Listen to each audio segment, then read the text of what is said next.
We said we do a selfie. Okay. Come on. No, you do. Good evening. I'm I'm Darrell Holmes. I was a resident of the 4th Ward. I've been a lifetime member of the Hyde Park community.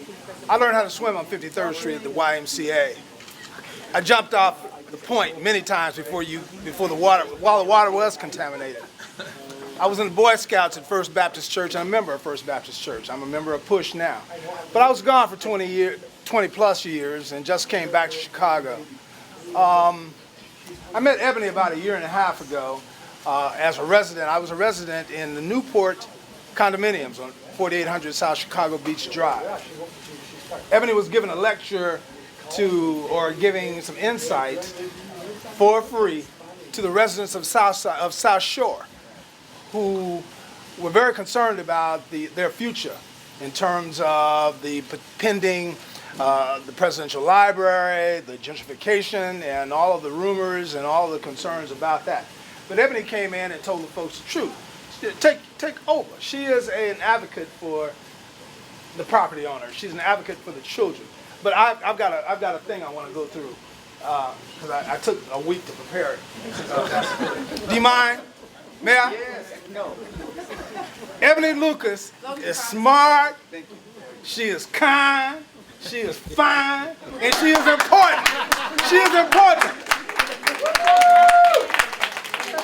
Let me break that down. Break it down. Ebony is smart. Okay. Right? Right. Ebony has a bachelor's degree. She's a teacher. She has a bachelor's degree in elementary education. Taught first, wait a minute, let me get to it. Okay. Taught elementary school. Taught first graders. Okay. All right, she's smart. Yeah. She knows the children. Right.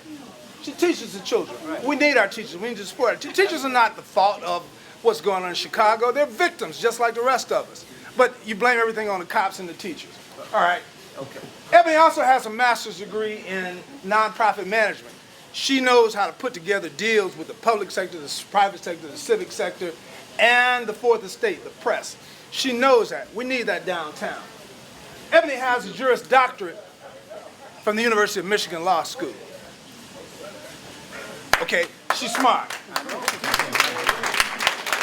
She has a real estate practice on 47th Street, which specializes in creating and preserving home ownership. Home ownership, the essence of freedom in this town. Right. I'm going to get into that in a minute as we go forward. But she's worked in municipal government, in the building and zoning departments. Building and zoning is what determines what goes up and what goes down in this city and where it goes. Ebony has been there. Let me tell you something about me, too. I did do 22 years in the Army. I work for the Navy now, but I'm an urban planner by training. I work for Cook County in the Bureau of Economic Development. I've been a city planner, and I've been a council member. So I value what she's volunteering to do as service. She's a servant, and she's a leader. Let me go on. She's smart. All right.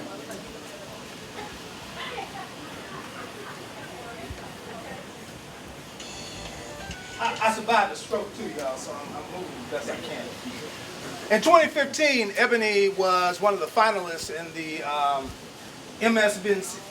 MSNBC Grow Your Value competition. How many of you are aware of that? She was a national contestant trying to advocate for young people and community development. She was not the finalist. She was a finalist, but she did not win.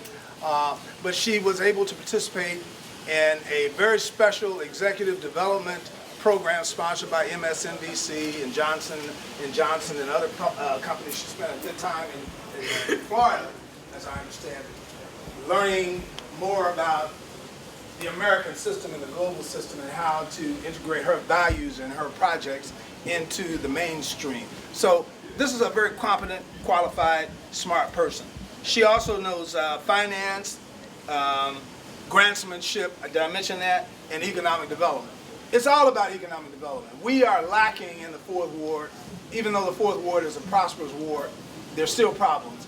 And Ebony is just the person that we need to send downtown to address that.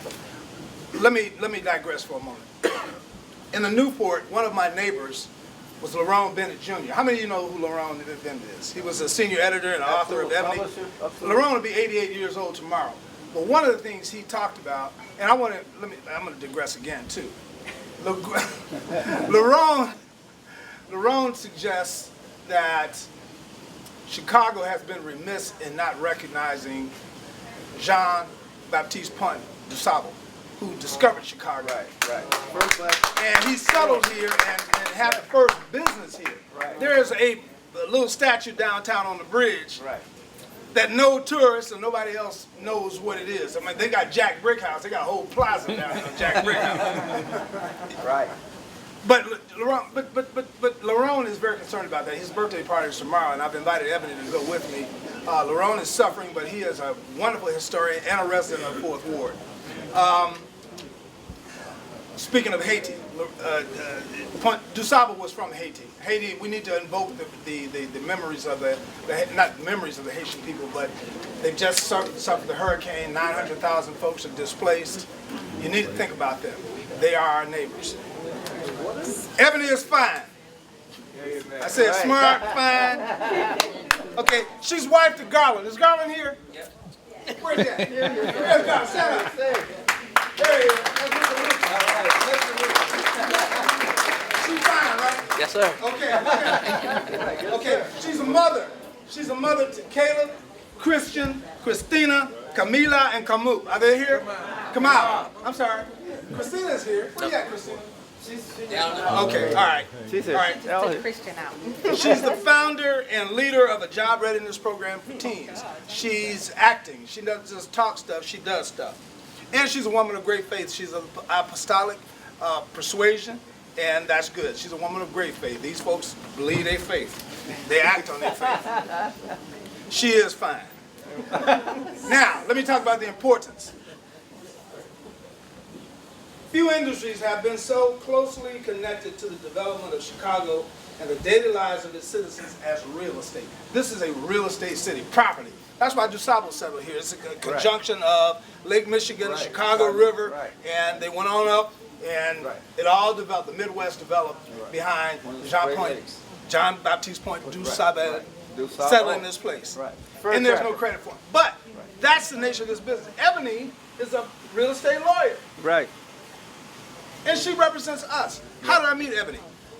We were having mess in the Newport. Y'all know where the Newport is? Beautiful place. We've got management that abuses us. I don't live there anymore. I had to go up north. Way up north, almost in Wisconsin. But we retained Ebony. We asked her to come and meet with an ad hoc committee of folks that were concerned about management. They were spending our money. They were doing things that we thought were necessary. They were very secretive about it. Ebony could have come in and charged us $200 a month. I mean, just to retain her to tell us what to do. She said, take over the board. Right. Didn't you? Take over the board and call me when you get confused.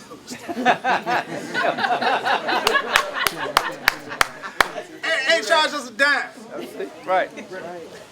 But she's important because that's how she's going to run downtown. Right. But real estate is a part of it. In conjunction with real estate is a part of the whole governmental regulation process. The policies, the regulations, the intervention, the whole real estate industry, and it exerts enormous influence over what's going on in this city. Hyde Park is ground zero. Hyde Park in Kenwood is ground zero. The Presidential Library, where's that going? Down the street. Right. The University of Chicago, God bless them. God bless them. But they ain't necessarily on our side. Ebony knows how to talk to them. And we have to communicate with them. She represents the property owners. She represents the children. She represents the families. Ebony has told me, and I know this for a fact, we need more affordable housing, not only in the 4th Ward, but all throughout the city. I'm not talking about subsidized housing. I'm talking about affordable housing. We need to expand our tax base. We need people not to pay half of their salaries on their living arrangement, whether it's rental or mortgage. They need to spend about a third. Right. Okay, Ebony is the one that goes down there to articulate that. So we do need more affordable housing, and I assume that Ebony is going to do that. Now, I'm at the end of my thing. Ebony Lucas has a personal, professional, and civic intelligence and commitment to represent the people of the 4th Ward in the right way. I'm going to invoke the memory of our ancestors. And Harold Washington, representing the 4th Ward, right? Harold lived in the 4th Ward.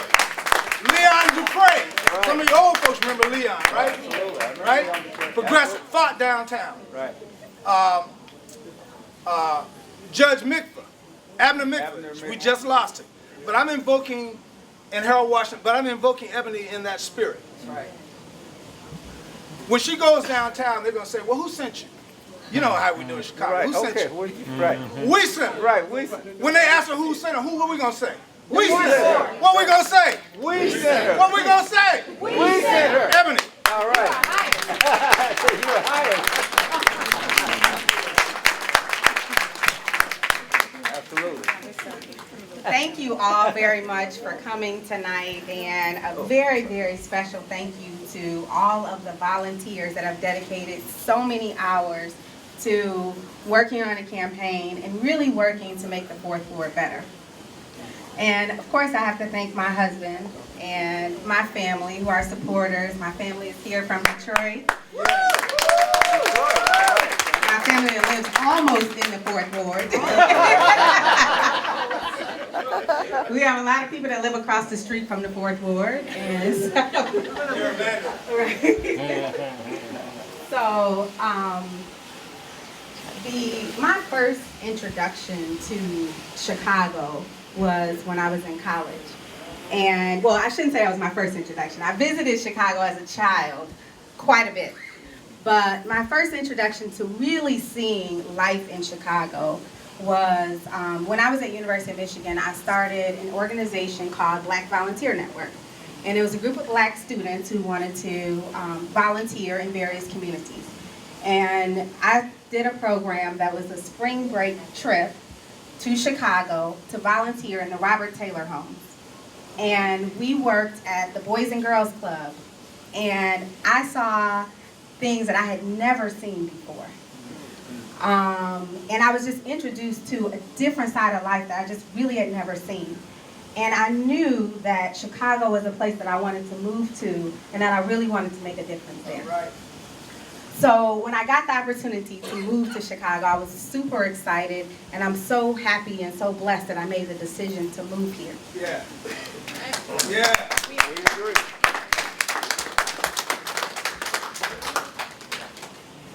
It seems now that all of my experiences throughout my career and my volunteer experiences, teaching and working with nonprofit organizations and being an attorney and learning about housing in Chicago, working with Taft on various projects, I've learned a lot, enough to make me the most qualified candidate for the alderman of the 4th Ward. My vision for the 4th Ward is to create a safe, engaged, diverse community with access to resources that enhance the quality of life for 4th Ward residents. I saw this morning on Facebook that there were 11 shootings between 7:30 and 8:30 p.m. last night, and 7 people were killed. And I don't think that we can address anything in the city of Chicago without addressing the violence that's going on. And as far as I can see, and I read the minutes from the city council meetings, it's not being addressed. So one of the first things that I want to do as alderman is to introduce an ordinance that has a mandatory minimum sentence for people who are caught with illegal guns. I think it's a necessary step that we have to take in order to make our community safe for our children. As alderman, I also want to create more opportunities for youth engagement and jobs. I plan to develop a resource guide so that we can partner nonprofit and faith-based organizations with schools so that we can start to improve the public schools and bring back some of the programs that are being removed, particularly the arts, which are essential to our children's education. Yes, absolutely. I also want to create a community advisory board to work with block clubs, seniors, and neighborhood associations to implement commercial development from 31st to 47th Street and along Cottage Grove. This will bring jobs and amenities to the 4th Ward that are much needed. This week I actually attended the Chicago Community Loan Fund's 25th anniversary, where they committed millions of dollars to developing commercial retail in the South Side. And this is an opportunity for the Fourth Ward. And I think between the TIFs and programs like the Chicago Community Loan Fund, the resources are there. We just need an alderman who will focus on these areas, understand the need, and take the necessary steps to be an advocate for our community. As we develop our community and improve our schools, I also want to make sure that we include affordable housing as a part of our development plan. There are seniors, young people, and working families in our community who don't qualify for subsidized housing and can't afford to pay $2,000 a month for rent. We need to make sure that we don't price out members of our community and that we continue to build in a manner that maintains the diversity that makes the Fourth Ward unique and a desirable place to live.